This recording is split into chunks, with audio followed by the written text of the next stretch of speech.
The world just woke up to a new trade war. President Trump has slapped massive tariffs on some of the biggest global economies, and they're not taking it lightly. From Europe to China, everyone's scrambling to respond. So who's playing it cool? Who's ready to fight? And who might surprise us all? Let's dive right in.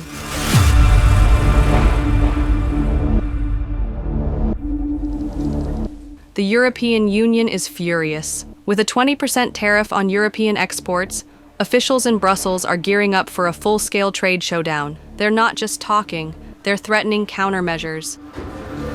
Das ist das, was ich sehe, dass Donald Trump unter Druck einknickt, unter Druck seine Ansagen korrigiert. Aber die logische Konsequenz ist auch, dann muss er den Druck halt auch spüren.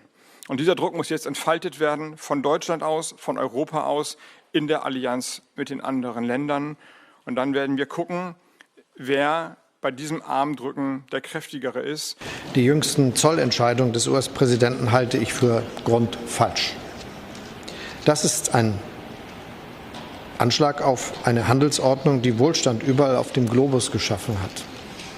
Eine Handelsordnung, die ganz wesentlich auch das Ergebnis amerikanischer Bemühungen ist. Die gesamte Weltwirtschaft wird unter diesen undurchdachten Entscheidungen leiden.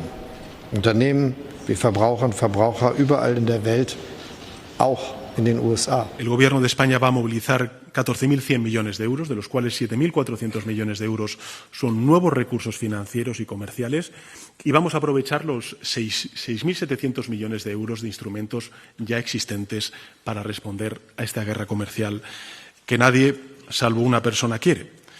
Lo haremos desde hoy mismo y lo vamos a hacer de forma preventiva, para proteger a nuestras empresas y trabajadores, para dar certidumbre entre tanta incertidumbre y también para anticipar los impactos arancelarios que, por desgracia, ya dominan el horizonte.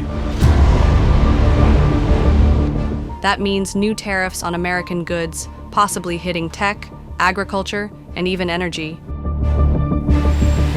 This isn't just a trade dispute anymore. It's a global economic battlefield.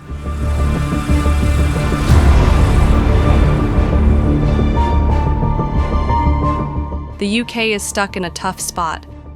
Hit with a 10% tariff, London knows it can't afford a full-blown trade war. Prime Minister Keir Starmer is urging a calm diplomatic response. But can the UK really talk its way out of this? We are taking a calm approach, acting in the national interest. And the national interest is to continue our negotiations for a deal with the US, which we made big progress on, and to ensure that we work with the sectors and the industries most impacted. And that's why, amongst other things, I had a round table for some of those businesses this morning. But we must act in the national interest. A trade war is in nobody's interest, in my view. But of course, we have to protect ourselves, and that's why we're keeping all options on the table. Prime Minister just left.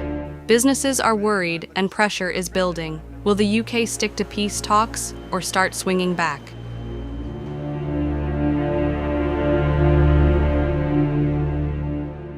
India, very, very tough, very, very tough.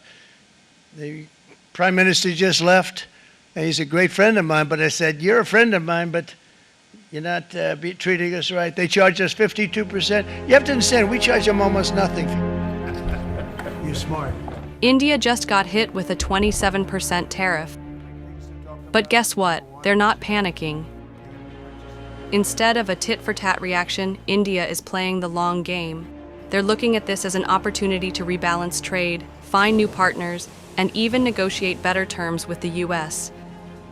It's a bold move, but will it pay off?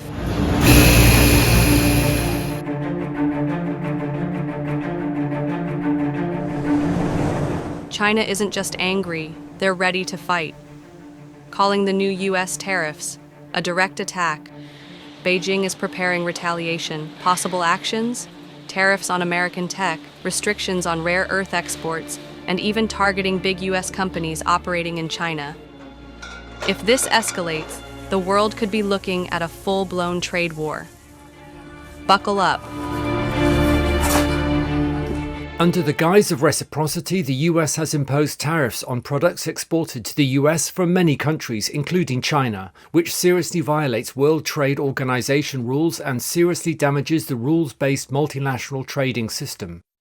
China firmly opposes this and will take necessary measures to firmly safeguard its legitimate interests. South Africa is taking a different approach. They're waiting to see how this plays out. Why? Because they know timing is everything.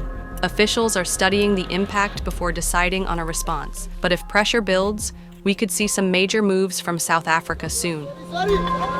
Partnerships for mutual benefit are certainly under threat from unilateral tariff measures. Therefore, South Africa will not be left wanting in this trade tussle. We are actively working towards new opportunities and new markets for our goods and services, and working with partners to see the value of mutually beneficial partnerships. We recently returned from a trip in Japan, which was led by our Deputy President together with a team of ministers. I'm happy to report that we secured in Japan a willing and respectful partner.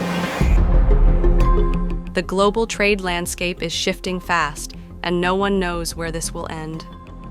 Countries are making their moves, strategies are changing, and the world is watching. So, who will win this trade war? Will Trump's strategy work, or will it backfire? One thing is certain, this is just the beginning.